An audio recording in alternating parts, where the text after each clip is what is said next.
Good morning, students.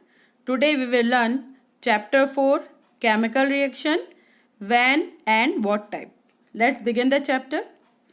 We will see many changes around us like melting of ice, spoiling of food, spoiling of milk, baking of cake, burning of wood and rusting of iron. These are the examples of changes, that is physical changes and chemical changes. How we will identify that changes are physical or chemical? Let's see with some activities. For this, take activity 1. In this activity, take 100 ml of water in a beaker and add concentrated sulfuric acid. When we add concentrated sulfuric acid in water, then it releases lots of heat and beaker become heated. Now take the other activity. In this activity, take quicklime calcium oxide in a beaker and pour water in it. As we pour water, then quicklime react with water to form slacked lime and releasing a lot of heat. The beaker become hot. Its temperature rises. In both the activities, lots of heat release, and due to this, both the beakers become hot. But on this basis, we cannot identify that these changes are physical changes or chemical changes, as no new compound formed here. So now take some other activities to see any new compound is formed or not. For this, take activity 2. In this activity, open a soda water bottle.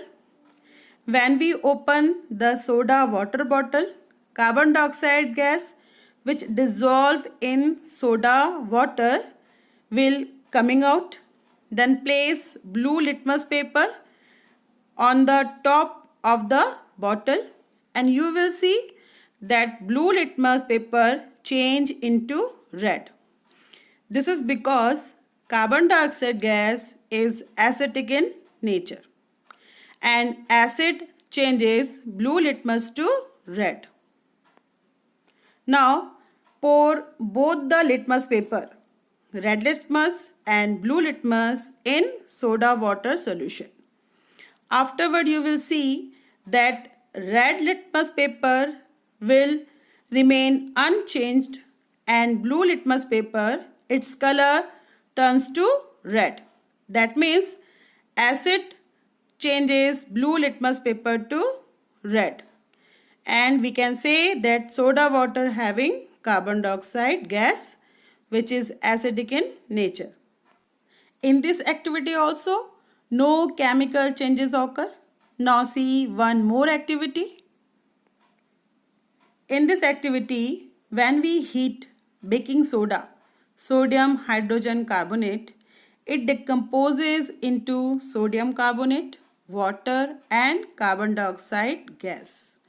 2NaHCO3, sodium hydrogen carbonate, on heating decompose into three things. First, Na2CO3, sodium carbonate, water H2O, and it release carbon dioxide gas. Now see students, on heating baking soda, carbon dioxide gas released. To check the carbon dioxide gas formation, take a burning matchstick and place inside the test tube and you will see the flame of stick extinguish due to carbon dioxide gas. Again see, again we are doing the same and again you will see that the flame of stick extinguish due to carbon dioxide gas. So this way we can say in this reaction carbon dioxide gas released. Now the next test for the checking the nature of gas. Is it acidic or base. For this, take litmus paper wrapped in a stick. The color of litmus paper here is green, which indicate base. When we insert the stick inside the test tube, you will see that the color of litmus paper will change into red, and this is due to the acidic nature of carbon dioxide gas. See, its color changes into red. Again we will insert and we will see that the red color increases more because of the acidic nature. Now you will see that if we burn more the test tube, then at the front of the test tube you will see some water droplets are there. The water is there and we get sodium carbonate at the bottom of the test tube. So on heating baking soda, we get sodium carbonate, water and carbon dioxide gas, which is acidic in nature.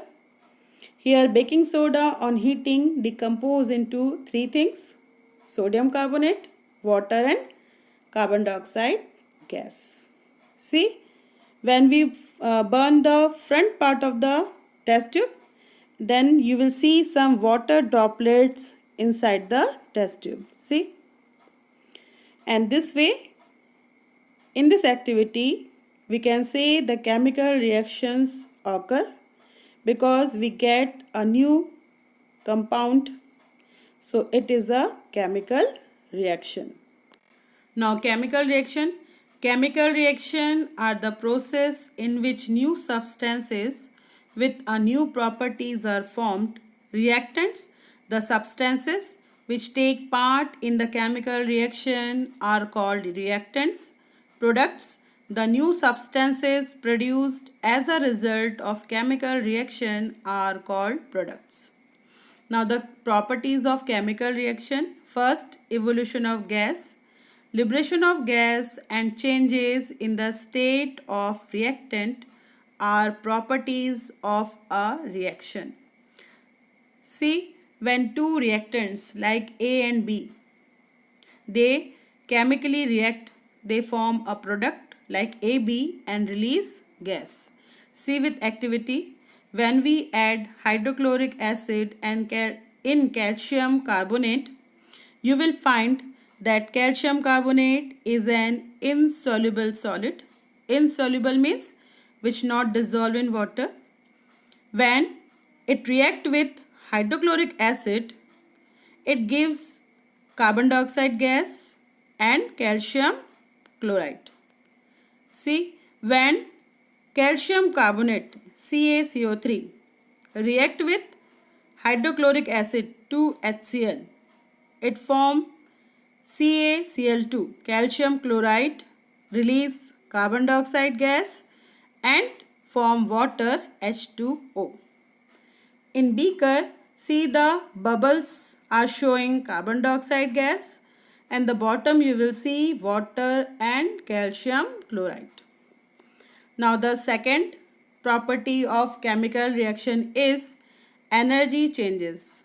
Many reactions give off energy in the form of heat and light. See, with activity, some chemical changes absorb energy. Chemical reactions that absorb energy are called endothermic reaction.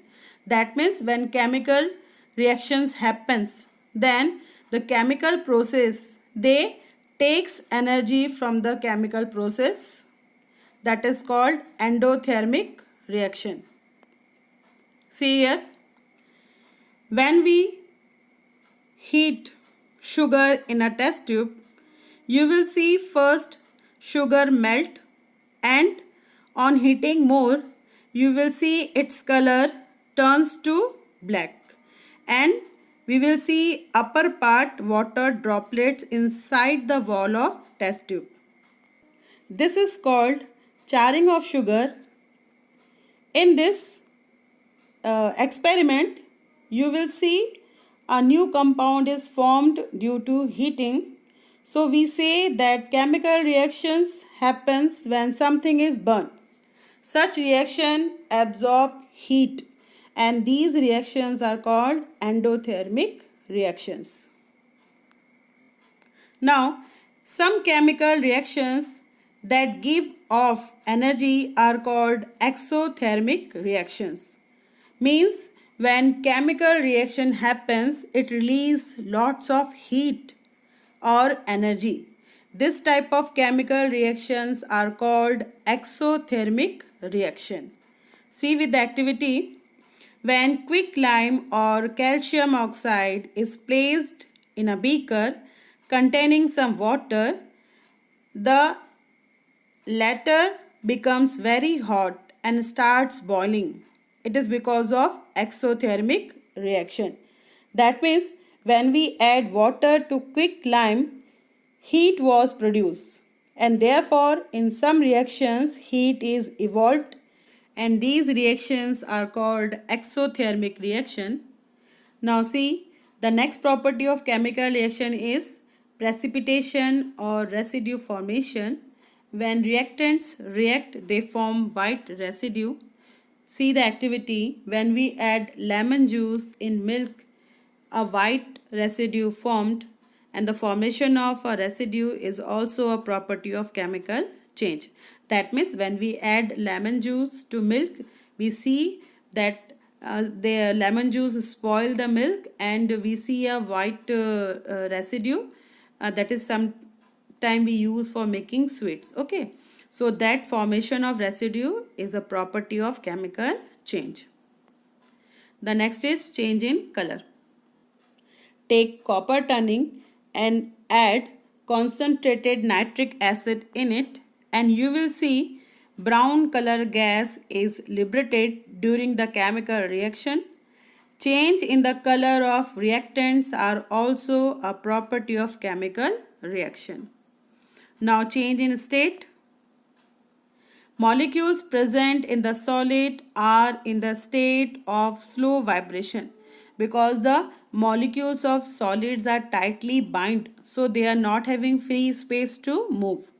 When heat is added, the molecules start vibrating vigorously.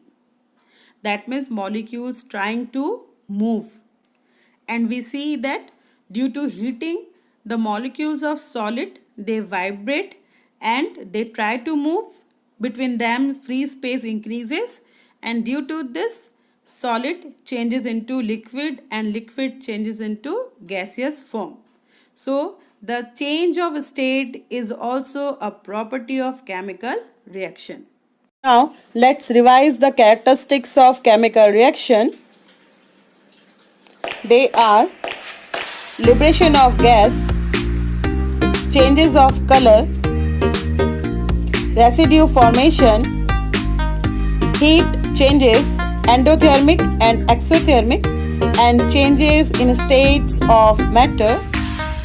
Now students, today we have learned what is chemical reaction, what is reactant, what is product, and the characteristics of chemical reaction. That's all for today. Thank you.